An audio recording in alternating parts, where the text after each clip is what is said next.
ውድ ተመልካቾች እድሜ ሰጠኝ ብላችሁ ጸልያችሁ ታውቃላችሁ?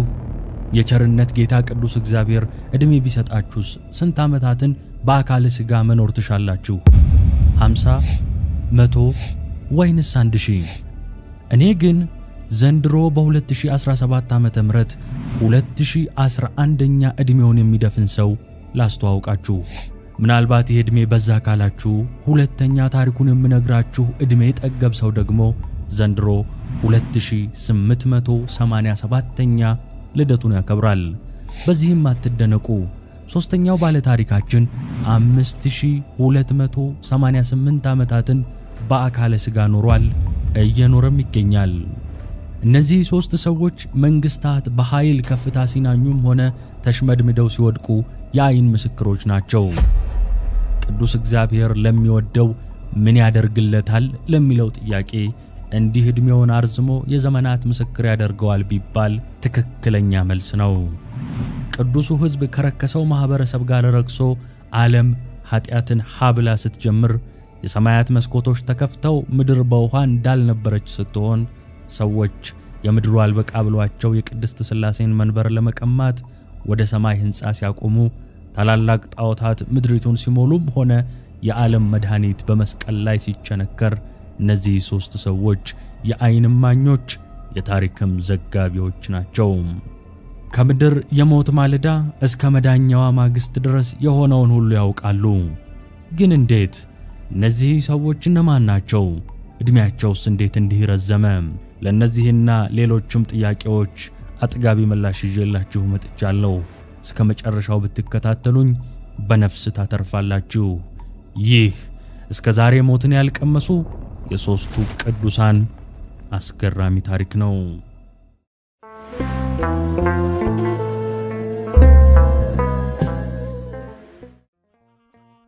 ውድ የመባ ቲቪ ተመልካቾች አብረን ብዙ ተጉዘናል። እናንተ ቪዲዮዎቻችንን እየተመለከታችሁ እኛ ደግሞ እያዘጋጀናቸው ቅዱስ እግዚአብሔር ብዙ አስተምሮናል። ባሳለፍነው ዓመት 100,000 ቤተሰቦችን ለማፍራት ስንጠይቃችሁ በአጭር ጊዜ ውስጥ ትብብራችሁን አሳይታችሁናል። በእግዚአብሔር ስም እናመሰግናለን። ዛሬም 76.8% የምትሆኑ ተመልካቾቻችን ቻናላችንን ሰብስክራይብ እንዳላደረጋችሁ የዩቲዩብ መረጃ ያሳያል። የምትወዷቸውን ዝግጅቶች እኛ ወደ እናንተ ስናደርስ እናንተ ደግሞ ቻናሉን ሰብስክራይብ በማድረግና የደወል ምልክቷን በማብራት እንድትተባበሩን ጠይቃለን። በያዝነው ዓመት መጨረሻ 500,000 ተከታዮችን ለማፍራት የያዝነውን ዘመቻ በመቀላቀል አገልግሎቱን ደግፉ። ሰብስክራይብ ማድረግና የደወል ምልክቷን ማብራት ለእናንተ ምንም አይነት የገንዘብ የጉልበትና የጊዜ ወጪ የማይጠይቅ ሲሆን ለኛ ግን ከፍተኛ ጥራት ያላቸውን ዝግጅቶች ወደ እናንተ እንድናደርስ ይረዳናል። አሁኑኑ ሰብስክራይብ በማድረግ ይተባበሩ። እናመሰግናለን። ነብዩ ቅዱስ ሄኖክ። ሄኖክ ከአዳም በኋላ ሰባተኛው ትውልድና በመጽሐፍ ቅዱስ ረጅም ዕድሜ የኖረው የማቱሳላ አባት ሲሆን አካሄዱን ሁሉ ከፈጣሪ ጋር ያደረገ ነውር የሌለበት ትልቅ ሰው ነበር። ከዚህም ሌላ ከጥፋት ውሃ በፊት የምናውቀው የኖህ ቅድመ አያት ነው። ሄኖክ ፈጣሪን እጅግ ደስ አሰኝቶት ነበርና ሕይወቱ ሳታልፍ በቀጥታ ወደ ሰማያት ነጥቆታል። መጽሐፍ ቅዱስ እንደሚለው በዘፍጥረት ምዕራፍ 25 ቁጥር 24 ሄኖክ አካሄዱን ከእግዚአብሔር ጋር አደረገ፣ እግዚአብሔር ስለወደደውም አልተገኘም ተብሎ ተጽፏል። በእግዚአብሔር ከተወሰደ በኋላም ስለነበረው ሁኔታ መጽሐፈ ሄኖክ የበለጠ ያብራራልናል። ፈጣሪ ከመረጠውና ከወሰደው በኋላም እግዚአብሔርን በድለው ስለወደቁት መላእክት ከተፈጥሮ ውጪ በሆነ መንገድ የወለዱትን ሴቶች እንዲመለከትና ምስክር እንዲሆን ፈቅዶለታል። በተጨማሪም ለፈጣሪ የታዘዙት ጻድቃን መዳናቸውን የሚጠባበቁበትን ስፍራ ታዝቧል። ሄኖክ ግርማ ሞገሳቸው በሚያስፈራ 2 ሊቃነ መላእክት ቀጣዩ ከቀድሞ በበለጠ እየተዋበ በሚሄድ 10 ሰማያት ታጅቦ እንዴት እንደተወሰደ ይህ መጽሐፍ ይዘረዝራል። በእያንዳንዱ የገነት ደረጃዎችም የሰማይ አካላትን የእስራኤልን ታሪክ ብሎም የክፉዎችን ፍርድ ምስጢር ከገለጡለት ከተለያዩ የመላእክት አለቆች ጋር ተገናኝቷል። ከተመለከታቸው አስደናቂ ራእዮች መሃል ሱራፌልና ኪሩቤል እንዲሁም ሌሎች እንደ እሳት በሚያበሩና ደስ በሚል ቃና በሚዘምሩ መላእክት የእግዚአብሔር ዙፋን ተከቦ ማየቱ ተጠቃሽ ነው። ሄኖክ ከፀሐይ በላይ የሚያበራውን የእግዚአብሔርን ፊት ተመልክቷል። እንደ መብረቅ ነጎድጓድ የሚያስገመግመውን ድምፁን ሰምቷል። ፍጹም ሰው ፍጹም አምላክ የሆነውን መሲሁ ኢየሱስ ክርስቶስ ከአባቱ ከእግዚአብሔር በስተቀኝ ተቀምጦ አይቶታል። መልኩ እንደ ሰው ቢሆንም ውበቱ ግን በቃላት ሊገለጽ የሚችል አልነበረም። በሕያዋንና በሙታን ላይ ፍርድ የሚያስተላልፈው ብሎም የሁሉም ነገር ወራሽ ኢየሱስ መሆኑን ለሄኖክ ተነግሮታል። በገነት የአትክልት ስፍራም አንዱ ከሌላኛው የተለያየ 12 አይነት የሚያፈራውን የሕይወት ዛፍ ተመልክቷል። ዛፉ በጣም ግዙፍና የአካባቢውን አየር በመዓዛው የሚሞላው ሲሆን ይህ የሕይወት ዛፍ ጻድቃን በልተውት ለዘላለም ሕይወት ይበቁ ዘንድ በከባድ ሁኔታ ጥበቃ ይደረግለታል። በተጨማሪም የወደቁት መላእክት እስከ ፍርድ ቀን ድረስ የታሰሩበትን ጥልቅና የጨለማ ቦታ የታዘበ ሲሆን ይህም ቦታ በእሳት በጭስና በትሎች የተሞላ ነበር። ይህም ገደል የጠባቂዎቹ መሪዎች የሆኑት በእግዚአብሔር የተረገሙት እንደ ኮከብ የሚያበሩ 7 አለቆችን አካቷል። እነርሱም 7ቱ የሲኦል ልዑላን ናቸው። ስፍራው ሰዎች እንደ ጥፋታቸው በሚታሰሩበት በ4 ክፍሎች ተከፍሏል። የመጀመሪያው ክፍል ጻድቃን ተሰብስበው የትንሣኤን ቀንና ሽልማታቸውን በሰላም የሚጠባበቁበት ክፍል ነው። ሁለተኛው ክፍል ተራ ኃጢአተኞች በሐዘንና በጸጸት የፈጣሪን ምሕረትና ይቅርታ የሚጠባበቁበት ክፍል ነው። ሦስተኛው ክፍል ክፉዎች በሕመምና በጭንቀት ውስጥ ሆነው የእግዚአብሔርን ቁጣና ቅጣት የሚጠባበቁበት ነው። የመጨረሻውና አራተኛው ተስፋ የሌላቸው ከሃዲዎች የሚገኙበት ሲሆን ስፍራውም እጅግ አስፈሪና ምንም አይነት ተስፋ የሌለው ሆኖ እናገኘዋለን። መጽሐፉ ሄኖክን ነቢይና በፈጣሪና በሰው ልጆች መሃል እንደ ድልድይ አድርጎ አስቀምጦታል።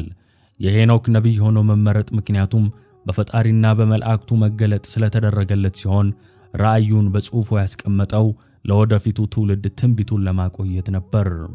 እንደ መጽሐፍ ቅዱስ ሄኖክ በፈጣሪው ታምኖ የቅድስናን ሕይወት የመራ የአዳም የልጅ ልጅ ልጅና የኖህ ቅድመ አያት ነበር። ከዚህም ሌላ በሰው ልጅ ታሪክ በዕድሜው ርዝመት ተወዳዳሪ የሌለው የማቱሳላ አባት ነው። ሄኖክ በዚህ ምድር በቆየባቸው ከ300 ዓመታት በላይ በሆነ ዕድሜው ብዙ ልጆችን ወልዶ ዘሩን ተክቷል። ሄኖክ ሞትን ሳያዩ በቀጥታ ወደ ብሔረ ሕያዋን ከተነጠቁት ቅዱሳን ሰዎች መካከል አንዱ ሲሆን ወደ 365 ዓመታትን በምድር ላይ ከቆየ በኋላ ልክ እንደ ነቢዩ ኤልያስ ፈጣሪ ወደ ብሔረ ሕያዋን እንደወሰደው በዘፍጥረት ምዕራፍ 5 ቁጥር 24 ላይ ተጽፎ እናገኛለን። ይህ ነቢይ በዘመኑ ለአምላኩ ታምኖ ኖሯል። በዚህም ምክንያት ሕይወቱ ለብዙዎች አስተማሪ ነው። በማንኛውም ፈተና ውስጥ ቢያልፍ ለፈጣሪው ታማኝና ታዛዥ ነበር። ፈጣሪም ለሄኖክ በነበረው ፍቅር ምክንያት ሞትን እንዳይቀምስ አድርጎታል። የፍርድ ቀን ትንቢት የተባለውና በስሙ የሚጠራው መጽሐፈ ሄኖክን በመጻፉ ለብዙ ክርስቲያኖችና አይሁዳውያን የዘመናት የትምህርት ርዕስ ነው። በሐዲስ ኪዳን ላይ በሉቃስ ወንጌል፣ በዕብራውያን መልእክት እንዲሁም በይሁዳ መልእክት ላይ ስሙ ተነስቷል። ይህ መጽሐፈ ሄኖክ በቤተ ክርስቲያናችን ከቅዱሳት መጻሕፍት መካከል ይቆጠራል። ሄኖክ በምድር ላይ በቆየባቸው ዓመታት ታዋቂ የቃል ሰባኪ ነበር። ከዛም በኋላም እስከ ምድር ፍጻሜ በመጽሐፉ እየሰበከ ይኖራል። በምድር ሳለ ዋናው የስብከቱ መልእክት ፈጣሪ በሰው ልጆች ላይ ስላስተላለፈው ፍርድና ንስሐ ሲሆን ይህም አገልግሎቱ ለጽድቅ ሰባኪውና ለመርከብ ገንቢው ለኖህ መንገድ ቀያሽ ነበር። አመጽና ኃጢአት በበዛበት በዚያ ዘመን ከዓለም ተለይቶ ቃል እግዚአብሔርን በማወጁ ይህ ሰው በጭድ ውስጥ እንደተገኘ መርፌ ያደርገዋል። ስለዚህ ሰው መንፈሳዊ ታሪክና ስላሳለፈው ከተፈጥሮ በላይ የሆኑ ተአምራት ጠልቀን ለመረዳት ራሱ ሄኖክ በመንፈስ ቅዱስ መሪነት ወደ ጻፈው ተአምራዊው መጽሐፍ ወደ መጽሐፈ ሄኖክ ፊታችንን ማዞር ግድ ይለናል። ጥቂት ነገሮች ስለ መጽሐፈ ሄኖክ እንበል። በቅድሚያ ይህ መጽሐፍ ከኢትዮጵያ ውጪ ለመጀመሪያ ጊዜ የት ነው የተገኘው የሚለውን ጥያቄ እናስቀድም። በ1946 መጨረሻዎቹና በ1947 መግቢያ ላይ በሰሜናዊው ምዕራብ በጥንታዊው የሙት ባህር ዳርቻ አሁን ዌስት ባንክ በተባለው ቦታ ፍየሎቻቸውንና በጎቻቸውን ከሚያግዱ እረኞች መሃል አንዱ እረኛ ወደ አንድ ዋሻ ውስጥ የወረወረው ድንጋይ ያልተለመደ የመሰንጠቅ ድምፅ አሰማ። ይህን ያልተለመደ ድምፅ የሰማው እረኛ ከጓደኞቹ ጋር በመሆን ወደ ዋሻው ውስጥ ዘልቆ ገባ። በዋሻው ውስጥም ትላልቅ የሸክላ ገንቦዎች ያገኙ ሲሆን ከገንቦዎቹ ውስጥም 7ቱ የተጠቀለሉ በቆዳና በፓፒረስ የተጻፉ ጥቅል ጥንታዊ ጽሑፎች ሆነው ተገኝተዋል። እረኞቹ ያገኟቸውን ጥንታዊ ጽሑፎች ለአንድ ጥንታዊ ቁሳቁስ ሰብሳቢ በጥሬ ገንዘብ ከሸጡ በኋላ እነዚህ ጥንታዊ ጽሑፎች ከሰው ሲተላለፉ ቆይተው በመጨረሻም የጽሑፉ ዕድሜ ከ2000 ዓመታት በላይ መሆኑን ወደ ገመቱት ምሁራን እጅ ሊገባ ችሏል። የግኝቱ ወሬ ከተዛመተ በኋላ ጥንታዊ ሀብቶችን በማደን የሚታወቁት ትሬዠር ሃንተርስ ወይም የሀብት አዳኞችና አርኪኦሎጂስቶች በቦታው አቅራቢያ ባካሄዱት ቁፋሮ በ10 ሺዎች የሚቆጠሩ ተጨማሪ ጥቅሎችን ለማግኘት ችለዋል። እነዚህ ጥቅሎች ተሰብስበውም ከ800 እስከ 900 ገጾች ያሉት አንድ ትልቅ መጽሐፍ ሆኗል። ይህ ስብስብ ነው እንግዲህ መጽሐፈ ሄኖክ ተብሎ ሌላው ዓለም ያወቀው።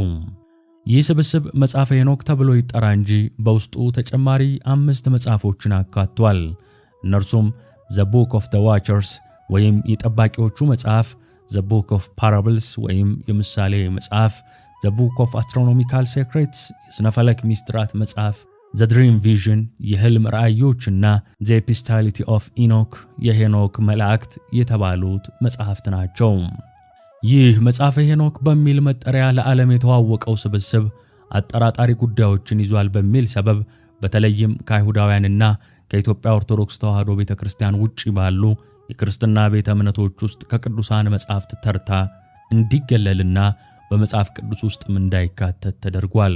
ሌላው ዓለም ከረፈደ ያወቀው ይህ ከክርስቶስ ልደት በፊት የተጻፈ መጽሐፍ በኢትዮጵያና በኤርትራ የኦርቶዶክስ ተዋሕዶ አብያተ ክርስቲያናት ግን ቁጥሩ ከቅዱሳት መጻሕፍት ተርታ ሲሆን አብያተ ክርስቲያናቱ ከቀኖና መጻሕፍት ውስጥ መድበውታል።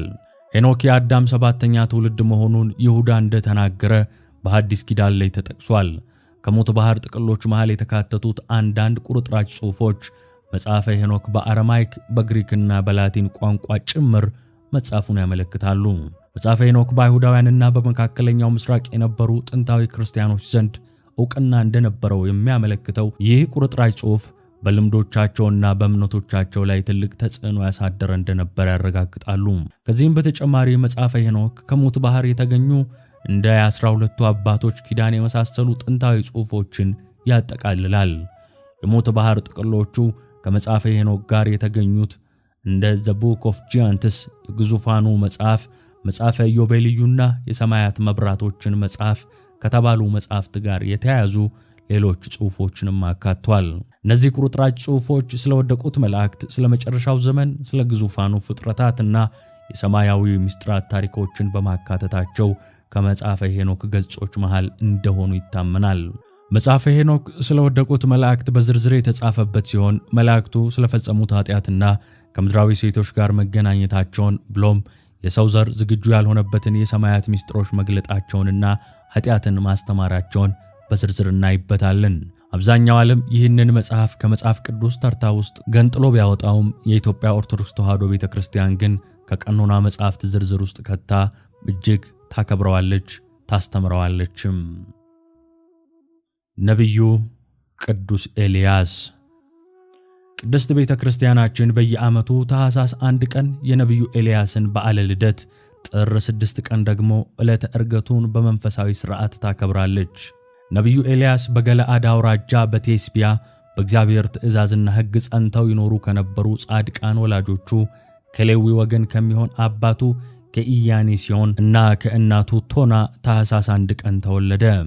በተወለደ ጊዜም እግዚአብሔር ከእናቱ ማኅፀን ጀምሮ መርጦታልና መላእክተ ብርሃን ሰገዱለት፣ በጨርቅ ፈንታም በእሳት ተጠቀለሉት። እናትና አባቱም በሁኔታው ከመፍራታቸው የተነሳ ወደ እርሱ መቅረብን ፈሩ። በ8ኛው ቀን ሥርዓተ ግዝረት ሲፈጽሙለትም ስሙን ኤልያስ አሉት። ነብዩ ኤልያስ ሕገ ኦሪትን እየተማረ ካደገ በኋላ እናቱንና አባቱን ዘመዶቹንም ገንዘቡንም ሁሉ ትቶ በበረሃ ተቀመጠ።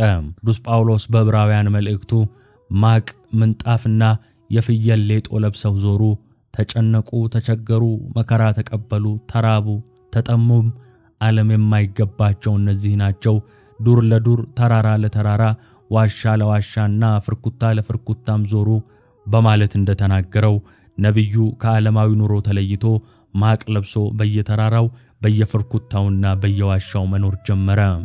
የመጽሐፍ ቅዱስ መዝገበ ቃላት እንደሚያስረዳው ኤልያስ የሚለው ስም እግዚአብሔር አምላክ ነው የሚል ትርጉም አለው። በመጽሐፈ ገድሉ እንደተጠቀሰው ደግሞ የስሙ ትርጓሜ የወይራ ዘይት የወይራ ተክል ማለትም ነው። የወይራ ዘይት በጨለማ ላሉት ሁሉ እንዲያበራ ኤልያስም ለእግዚአብሔር ቤት መብራት ነውና። እስራኤላውያን ሕገ እግዚአብሔርን በመጣስ ጣዖታትን በማምለክ ጨለማ በተዋጡ ጊዜ ነቢዩ ኤልያስ ደርሶ ሰማይን በመለጎም የምንጮችን ውሃ በማድረቅና ሌሎችንም ድንቅ ተአምራት በማሳየት ልቦናቸውን ብሩህ አድርጎ ወደ አምልኮተ እግዚአብሔር መልሷቸዋልና። ዳግመኛም ኤልያስ ማለት ዘይት፣ ቅባት፣ መፈቃቀር ማለት ነው። ዘይት ወይም ቅባት የተባለው የሰው ፍቅር ሲሆን ይኸውም ነቢዩ ኤልያስ በገቢረ ተአምራቱ በእግዚአብሔርና በእስራኤል መካከል ሰላምንና ፍቅርን ማስፈኑን ያመለክታል። ነቢዩ በእግዚአብሔር ኃይል ካደረጋቸው ታላላቅ ተአምራት መካከልም ዝናብ ማቆሙና ዳግመኛ እንዲዘንብ ማድረጉ፣ የደሃዋን ቤት በበረከት መሙላቱ፣ የሞተውን ልጅ ማስነሳቱ፣ በካህናተ ጣዖት ፊት መስዋዕቱን ወደ እግዚአብሔር ማሳረጉና የጣዖቱን ካህናት ማሳፈሩ እንዲሁም ጠላቶቹን በእሳት ማቃጠሉ ተጠቃሾች ናቸው። አንድ ቀን ነቢዩ ኤልያስ ጸሎት እያደረገ ሳለ መልአኩ ቅዱስ ራጉኤል ተገልጾ ኃላፊ ጠፊ የሆኑ ሕሊናትን ያሸነፍክ ሞትንም ድል ያደረግክ ተጋዳይ ሆይ ፈጽሞ ደስ ይበልህ፣ ወደ ሰማይ የምታርግበት ዘመን ደርሷልና ፍጹም ደስታ፣ ፈገግታ፣ ተድላ ከሰፈነበት አገር ትኖራለህ። ደዌ፣ በሽታ፣ ሞት፣ ሐዘን ከሌለበት በረከት ከሞላበት ቤት ትገባለህ። በዚያም የልዑል እግዚአብሔርን ትእዛዝ የሚጽፍ እንዳንተ ያለ ሄኖክ አለ። አሁንም ተነሳና ዮርዳኖስን ተሻግረ ሂድ አለው። እግዚአብሔር ኤልያስን ወደ ሰማይ የሚያሳርግበት ጊዜ ሲደርስም ነቢዩ ከጌልጌላ ተነስቶ ወደ ኢያሪኮ ሲሄድ ደቀ መዝሙሩ ኤልሳ በሕያው ነፍስ እምላለሁ አንተን አልለቅህም በማለት ተከትሎት ሄደ። ኢያሪኮ በደረሱ ጊዜም በኢያሪኮ ያሉ ደቂቀ ነቢያት መጡ። የኤልያስ እርገት በመንፈስ ቅዱስ ጥበብ ተገልጾላቸው ኤልሳን ዛሬ እግዚአብሔር ጌታህን ካንተ እንደሚወስደው ታውቃለህን አሉት። እርሱም አውቃለሁ ዝም በሉ አላቸው። ከዚያም ኤልያስ ኤልሳን እግዚአብሔር ወደ ዮርዳኖስ ልኮኛልና ከዚህ ተቀመጥ ባለው ጊዜ አሁንም በሕያው ነፍስ እምላለሁ አንተን አልለቅህም በማለት አብሮት ሄደ። ከነቢያት ወገንም 50 ወንዶች ከእነርሱ ጋር በአንድነት ሄደው ከፊት ለፊታቸው ቆሙ። ኤልያስም በመጠምጠሚያው የዮርዳኖስን ውሃ ቢመታው ውሃው ከሁለት ተከፈለ። ኤልያስና ኤልሳም ወንዙን በደረቅ ተሻገሩ። ወጥተውም ከምድረ በዳ ቆሙ። ወንዙን ከተሻገሩ በኋላም ኤልያስ ደቀ መዝሙሩ ኤልሳን ካንተ ሳልወሰድ ላደርግልህ የምትፈልገውን ለምነኝ አለው። ኤልሳም በአንተ ላይ ያደረው መንፈስ ቅዱስ እጥፍ ሆኖ በእኔ ላይ እንዲያድር ይሁን ብሎ መለሰ። ኤልያስም እጹብ ነገርን ለመንከኝ፣ ነገር ግን እኔ ካንተ ተለይቼ በማርግበት ጊዜ ካየኸኝ እንዳልከው ይደረግልሃል፣ በማርግበት ሰዓት ካላየኸኝ ግን አይደረግልህም አለው። ሁለቱም እየተነጋገሩ ሲሄዱ የእሳት ሰረገላ የእሳት ፈረስ በመካከላቸው ገባና ለያያቸው። ኤልያስም በአውሎ ነፋስ በንውጽውጽታ በእሳት ሰረገላ አረገ። ኤልሳም የኤልያስን ወደ ሰማይ መወሰድ አይቶ ጮኸ። የእስራኤል ኃይላቸው ጽናታቸው አባ አባት ሆይ አለ። ከዚያ በኋላ ዳግመኛም አላየውም። ኤልያስም ልብሱን ከሁለት ከፈለው፣ መጠምጠሚያውንም ለኤልሳ ጣለለት። የኤልያስ ጸጋና በረከትም በኤልሳ ላይ አደረ። ይህም ምሳሌ ነው። ኤልያስ የዮርዳኖስን ወንዝ ተሻግሮ ወደ ብሔረ ሕያዋን እንደገባ ሁሉ ከውሃና ከመንፈስ ቅዱስ የሚወለዱ ምእመናንም የእግዚአብሔርን መንግሥት ይወርሳሉ። ዳግመኛ ያልተወለደ ሰው የእግዚአብሔርን መንግሥት ለማየት አይችልም እንዳለ ጌታችን በወንጌል። በአጠቃላይ ነቢዩ ኤልያስ በዘመነ ኦሪት ከነበሩት 15ቱ ነቢያት ማለትም ሙሴ፣ ኢያሱ፣ ሳሙኤል፣ ዮናታን፣ ጋድ፣ ዳዊት፣ ሰሎሞን፣ ኤልሳ፣ ዕዝራ፣ ኢሳይያስ፣ ዳንኤል፣ ኤርምያስ፣ ሕዝቅኤልና መጥምቁ ዮሐንስ መካከል አንደኛው ነቢይ ነው። ይህ ቅዱስ በአካለ ሥጋ ከጌታችን ጋር በደብረ ታቦር የተነጋገረ ነቢይ፣ የጣዖታትን መሥዋዕት አፈራርሶ ለልዑል እግዚአብሔር እውነተኛ መሥዋዕትን ያሳረገ ካህን፣ ሥርዓተ ምንኩስናን የጀመረ ባህታዊ፣ ስለ እግዚአብሔር ለፍርድ መምጣት አስቀድሞ የሚሰብክ ሐዋርያ ነው።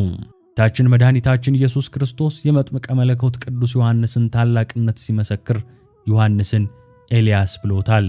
ዮሐንስ ልብሱ የግመል ጸጉር እንደሆነ ሁሉ ኤልያስም ጸጉራም መሆኑ ሁለቱም መናንያን፣ ጸዋሚያን፣ ተሐራሚያን፣ ፍቃደ ሥጋን የተዉ የሥጋን ስሜት የዘጉ ባህታውያን መሆናቸው፣ በተጨማሪም ዮሐንስ ሄሮድስና ሄሮድያዳን እንደገሰጻቸው ሁሉ ኤልያስም አክዓብና ኤልዛቤልን መገሰጹ ዮሐንስ ከክርስቶስ ቀዳሚ ምጽአት ማለትም በአካለ ሥጋ መገለጥ አስቀድሞ እንዳስተማረ ሁሉ ኤልያስም ከክርስቶስ ዳግም ምጽአት አስቀድሞ የሚያስተምር መሆኑ ያመሳስላቸዋልና ጌታችን ዮሐንስን ኤልያስ ብሎ ጠርቶታል።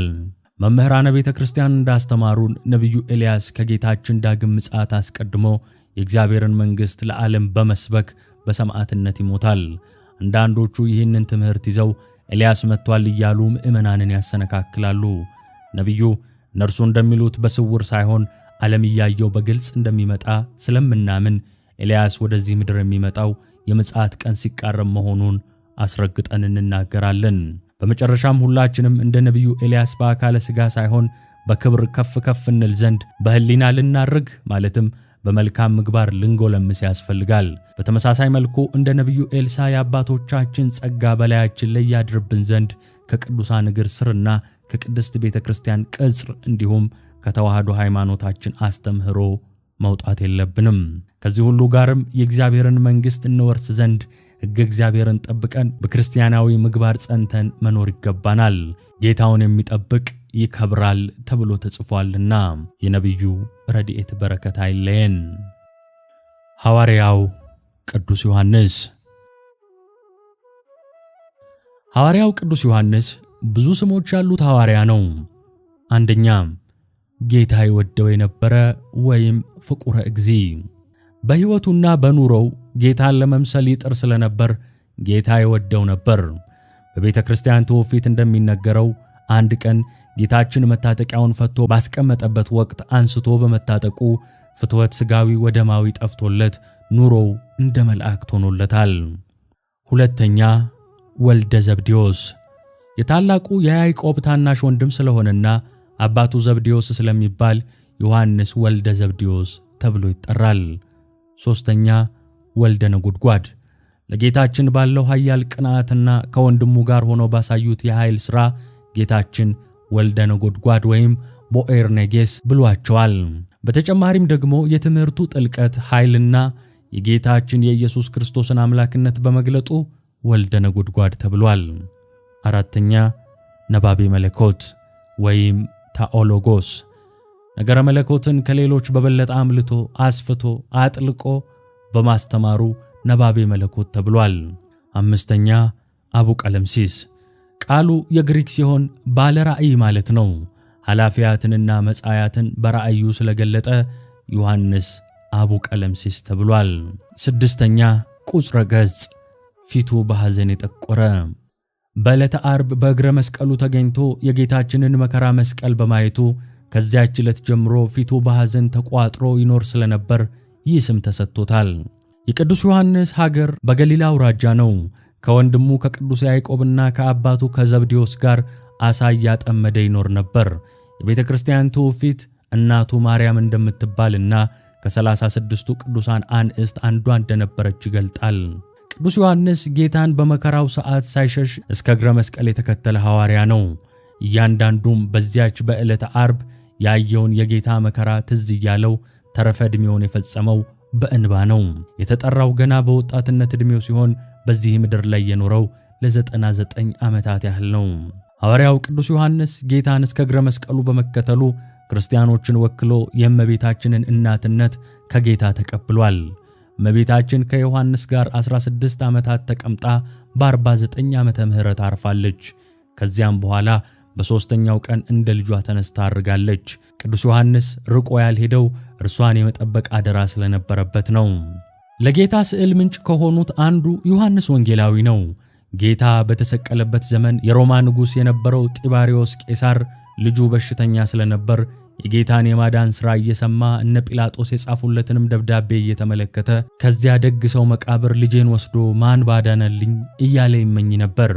በመጨረሻም ልጁን ወስደው በጌታ መቃብር ላይ ሲያኖሩት ከሕመሙ ስለተፈወሰለት ለጌታ ያለውን ፍቅር ለመግለጥ የጌታን ስዕል የሚስልለት ሰው ሲያፈላልግ ዮሐንስ ወልደ ነጎድጓድ ተገኘና ልክ በዕለተ ዓርብ እንዳየው አድርጎ ስሎ ሰጠው።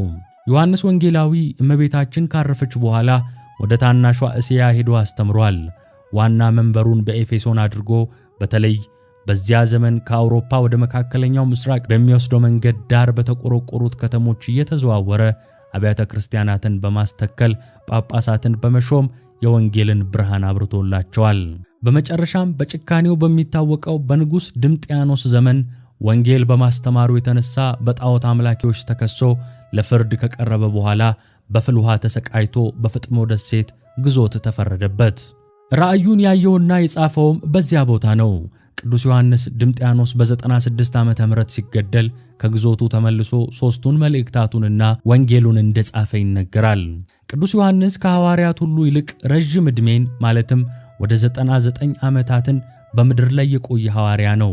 ከሐዋርያት ቀድሞ ያረፈው ታላቅ ወንድሙ ቅዱስ ያዕቆብ ሲሆን ከሐዋርያት መጨረሻ ከዚህ ምድር የተለየው የቅዱስ ያዕቆብ ወንድም ቅዱስ ዮሐንስ ወንጌላዊ ነው።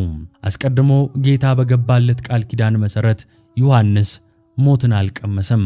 ነገር ግን እንደነ ኤልያስና ሄኖክ ሞትን እንዳያይ እግዚአብሔር ወደ ብሔረ ሕያዋን ወስዶታል። እስከ ዛሬ ድረስ ሞትን ያልቀመሱና በብሔረ ሕያዋን እየኖሩ የሚገኙትን የሦስቱን ቅዱሳን ታሪክ የዳሰስንበት የዛሬው ዝግጅታችን በዚህ ይፈጸማል። አብራችሁን ስለቆያችሁ እናመሰግናለን። ስብሐት ለእግዚአብሔር።